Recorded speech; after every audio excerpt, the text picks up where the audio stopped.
मसाला आहे ज्याच्यात अक्षरशः जादूची शक्ती दडलेली आहे. आज आपण याच ओव्याची काही गुपितं उलगडणार आहोत. चला तर मग सुरुवात करूया. असं म्हटलं जातं की हा एवढासा मसाला पोटाच्या सगळ्या तक्रारींवरचा रामबाण उपाय आहे. आता हा दावा ऐकायला तर भारी वाटतो, पण यात खरंच कितपत तथ्य आहे? चला आपणच शोधून काढूया यामागचं सत्य. चला तर मग आपल्या पहिल्या रहस्याकडे वळूया. बघूया तरी हा ओवा आपल्या पोटाचा डॉक्टर म्हणून नेमकं काय काम करतो आणि पचनाच्या समस्यांना कसं दूर ठेवतो.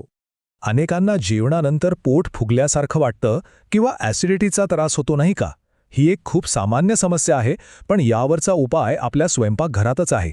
तर होतं काय की ओवा एका नैसर्गिक अँटॅसिडसारखं काम करतो. म्हणजे तो पोटातील ॲसिडिटीला शांत करून लगेच आराम देतो आणि जेवणानंतर होणारा त्रास कमी होतो.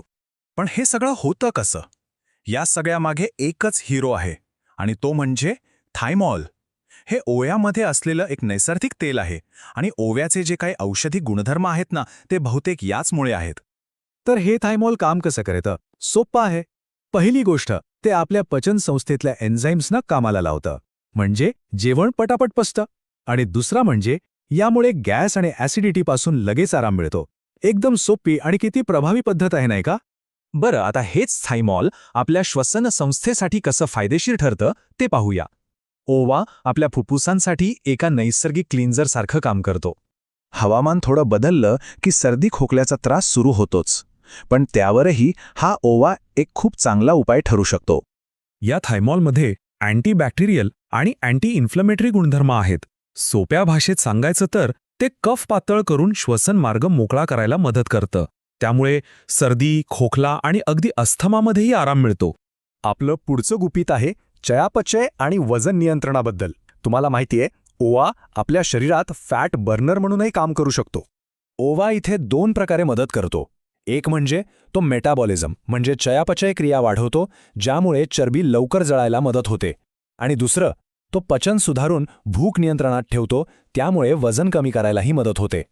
आता बघा, ओवा खूप गुणकारी आहे यात शंका नाही, पण तो वापरण्याचं एक अत्यंत महत्त्वाचं रहस्य आहे आणि त्याकडे अजिबात दुर्लक्ष करून चालणार नाही. पण इथेच एक मेख आहे. 99% लोक एक अशी चूक करतात ज्यामुळे फायद्याऐवजी उलट नुकसानच होऊ शकतं. कोणती असेल बरं ही चूक? उत्तर खूप सोपं आहे. दिवसाला फक्त 1 चमचा ओवा. लक्षात ठेवा, कोणत्याही गोष्टीचा अतिरेक वाईटच, आणि हा नियम ओव्यालाही तंतोतंत लागू होतो. दिवसातून 1 चमचा ओवा घेतला तर पचन, श्वसन आणि चयापचय क्रियेला नक्कीच मदत होते. पण जर प्रमाण जास्त झालं तर त्याच थायमॉलमुळे छातीत जळजळ, मळमळ किंवा पोटात दुखणं सुरू होऊ शकतं.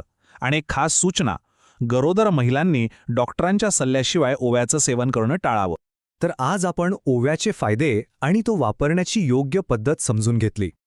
पण जरा विचार करा, आपल्या स्वयंपाकघरात अजून अशी कोणकोणती शक्तिशाली रहस्य दडलेली असतील